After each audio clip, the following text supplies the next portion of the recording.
सभी को नमस्कार। आज का जो हमारा टॉपिक है वो है जिला प्रशासन, डिस्ट्रिक्ट एडमिनिस्ट्रेशन। जैसा कि आप जानते हैं कि कल जो इससे पहले की हमारी वीडियो थी वो थी डिवीज़न के ऊपर, यानी कि स्टेट जो होता है, स्टेट का कुछ बर्डन कम करने के लिए स्टेट ने अपने बहुत सारे पार्ट्स बना रखे हैं। तो उसमें पहला पार्ट था डिवीज़न यानी कि मंडल स्तर। तो उसके बाद डिवीज़न के बाद जो है डिस्ट्रिक्ट लेवल आता है, डिस्ट्रिक्ट एडमिनिस्ट्रेशन जिसे हम बोलते हैं जिला प्रशासन। तो जिला प्रशासन पर कौन कौन से लेवल्स बने हुए हैं और कौन कौन उनको हेड करता है, तो ये हमें पता होना बहुत ज़रूरी है, क्योंकि ये जीके के क्वेश्चन में सबसे पहले आते हैं और यूपीएससी के और जितने भी आप नॉर्मल टेस्ट देते हैं सब में ये क्वेश्चन जो है ऐसे जनरल नॉलेज के रूप में आते हैं। तो हम आते हैं जिला प्रशासन। जिला प्रशासन में सबसे पहला इसका लेवल है वो है डिस्ट्रिक्ट लेवल, यानी जिसको हम कहते हैं जिला स्तर। तो इसका हेड होता है डिप्टी कमिश्नर। जैसा कि मैंने आपको कल भी बताया था कि डिवीजन लेवल पर डिविजनल कमिश्नर होता है हेड, और जब डिवीजन के अंदर अलग अलग जिले आ जाते हैं, जैसे कि मैंने हरियाणा का एग्जांपल दिया था, तो उसमें जितने जिले हैं लगभग 22 जिले हैं, तो 22 जिलों के जो है डिप्टी कमिश्नर अलग अलग अपने अपने डिस्ट्रिक्ट लेवल का एडमिनिस्ट्रेशन देखते हैं और यही पूरे के पूरे जिले का हेड होता है।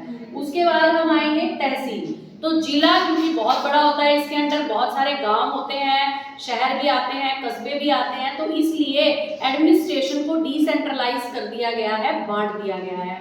तो इसमें तहसील स्तर आता है, यानी कि जो जमीन के मामले, रेवेन्यू के मामले जो तहसील स्तर पर देखता है उसे कहते हैं तहसीलदार, और तहसीलदार की हेल्प के लिए होता है उप तहसीलदार। तो ये तहसील अलग अलग जिले में उनके मतलब रिक्वायरमेंट के हिसाब से बना ली जाती है। जैसे कि यमुनानगर डिस्ट्रिक्ट में तकरीबन 5 तहसील बना दी गई हैं और 1-2 को अब भी अपग्रेड किया जा रहा है।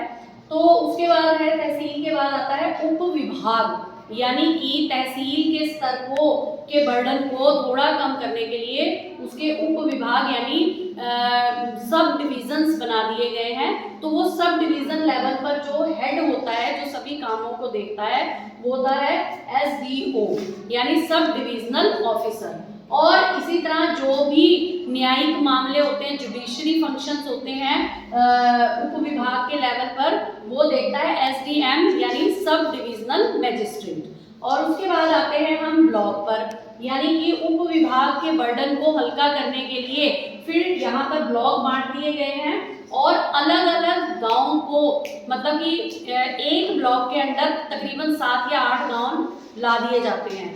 तो ब्लॉक लेवल पर जो हेड करता है या जो उनका हेड होता है एडमिनिस्ट्रेशन में, वो होता है BDPO यानी block development and panchayat officer. Block development and panchayat officer, यानी कि इसको हम इजी लैंग्वेज में पंचायत अधिकारी भी बोलते हैं।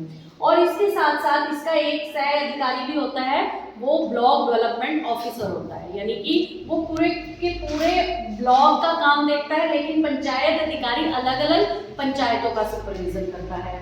उसके ब्लॉक के बाद आ जाता है गांव, यानी अलग अलग सारे गांव का एडमिनिस्ट्रेशन देखने के लिए इसका एडमिनिस्ट्रेटिव हेड होता है, प्रशासनिक मुखिया होता है, ग्राम सचिव, पटवारी और नंबरदार। यानी कि जो ग्राम सचिव होता है वो सारी डेवलपमेंट पॉलिसीज को लागू करता है, पटवारी जमीन जायदाद से संबंधित मामलों को देखता है, और नंबरदार जो है अलग अलग जमीनों की रजिस्ट्री या जो भी उसमें जो भी बंटवारे होते हैं उसमें जो नंबर, प्रॉपर्टी आईडी वगैरह दिलवाने के काम करता है। तो ये हमने पूरे के पूरे डिस्ट्रिक्ट एडमिनिस्ट्रेशन का जो डिसेंट्रलाइजेशन पार्ट है वो मैंने आपको समझाया है। इसमें आपको जो भी कोई क्वेरी हो तो आप कमेंट बॉक्स में डाल सकते हैं। अगली वीडियो लेकर मैं जल्द ही आपके सामने आऊँगी। तब तक के लिए धन्यवाद। जय हिंद।